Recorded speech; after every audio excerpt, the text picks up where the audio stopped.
Alright guys, Dan here, and today we're going to be talking about, The Lords of the North by Bernard Cornwell, which is book 3 in the Saxon Stories series. The Saxon Stories, the Warrior Chronicles, the Last Kingdom series, make up your mind, Viking people. I'm going to call it Saxon Stories. And this is a historical adventure that is based in anglo-saxon / Viking Britain in that kind of period.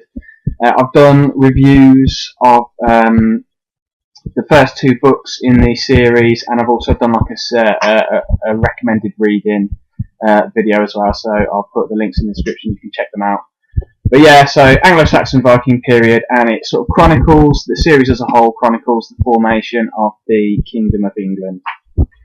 So yeah, this book commences pretty soon after the events of the Pale Horseman, which was the second book in the series. Uhtred has been given a small patch of land by King Alfred in recognition of his services in Athelney, and also in the Battle of Ethandun, not sure how to pronounce it. But Uhtred thinks he deserves a far larger reward because he was loyal to King Alfred when he was at his absolute lowest ebb. So him and Hild, who he's still kind of hooking up with, but it's like a friends with benefits thing, and she kind of feels really guilty about the whole affair because it goes against her Christian morals. Anyway, they bury most of Uhtred's money because obviously there weren't any banks back then, and set off to Northumbria because Uhtred wants to get revenge on Kjartan the Cruel and Sven the One-Eyed, who's Kjartan's son, killing Ragnar the Elder, who was like a father figure to Uhtred, like a Danish warrior that raised him for his formative years.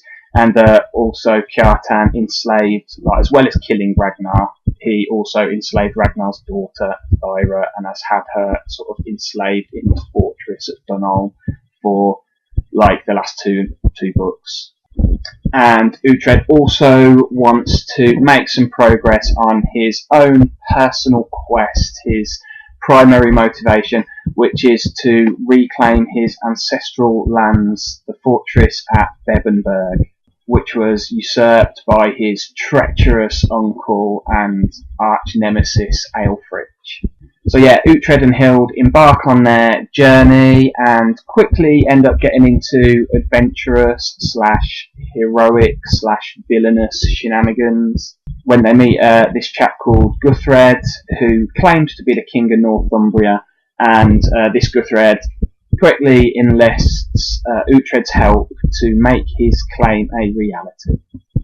So that's kind of a brief synopsis of just the inciting incidents in the plot. There's plenty more, and this is really top stuff. You know, this is a rip-roaring adventure through Viking England.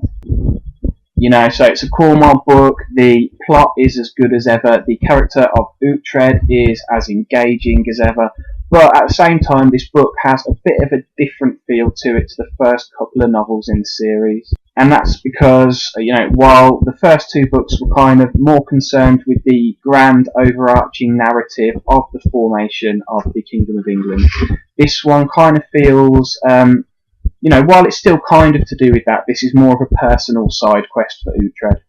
He's finally getting to head back towards his homeland and get some personal business dealt with. You know, albeit there are some pretty major setbacks along the way. You know, this was a nice change of pace for the series, and it kept it feeling fresh, I think. And also, because this period of history in Northumbria is not as well documented as the information we got for the Kingdom of Wessex, you know, because the Vikings weren't as good record keepers as King Alfred, and fair enough. Yeah, Cornwell has, there's less information to work with historically, but that gives Cornwell more space to like embellish and, you know, flex his storytelling muscles.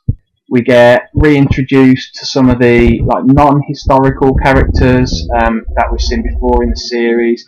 You know, like Kjartan the Cruel and his son are pretty good baddies.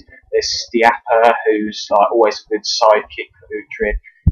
Ragnar the Younger is back in it, and I always like seeing Ragnar. He's a good character. You know, like Cornwell also has a bit more space to flesh out some of the historical characters. Uhtred in particular I thought was written really well, both for his own character but also for what he reveals about Alfred's character, who's obviously, you know, a really important figure in this series as a whole.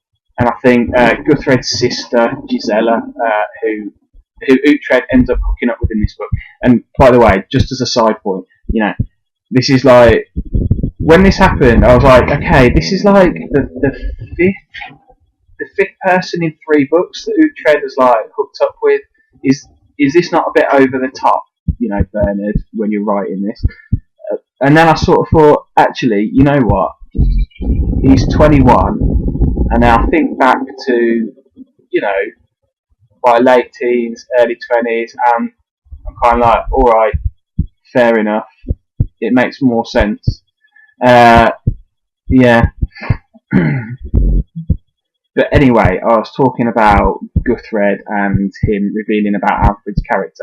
And anyway, so Uhtred's sister Gisela, she says at one point, you know, where she questions Alfred's motives and says, does Alfred want Uhtred on the throne because he's a Christian or because he's weak? You know, she's sort of picking up whether Alfred's piety is just a mask for his ambition. And of course, you know, you can't see into Alfred's head, but she makes a very good point. And honestly, some of Alfred's political manoeuvrings in this book are like Game of Thrones-esque.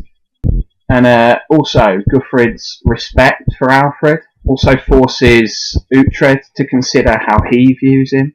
While he still might not like him, it forces him to admit to like this grudging respect for him. So yeah, good character work.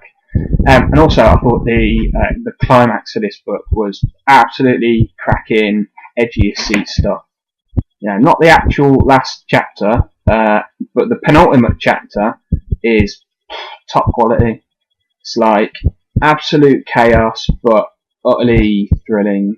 You know, for me, it's one of the most memorable scenes actually in the entire series as a whole. And it almost makes me think I should watch the TV series that they've been making of this series, because that scene would be absolutely great on telly. So anyway, yeah, just a quick one, because like I say, I've already reviewed a couple of books in this series, so if you want more information you can check out those videos, like I say, or the series intro one. I'll put a link. That was Lords of the North, Book 3 in the Saxon Stories by Bernard Cornwell. Yeah, change of pace, but great stuff. So bye. Yeah.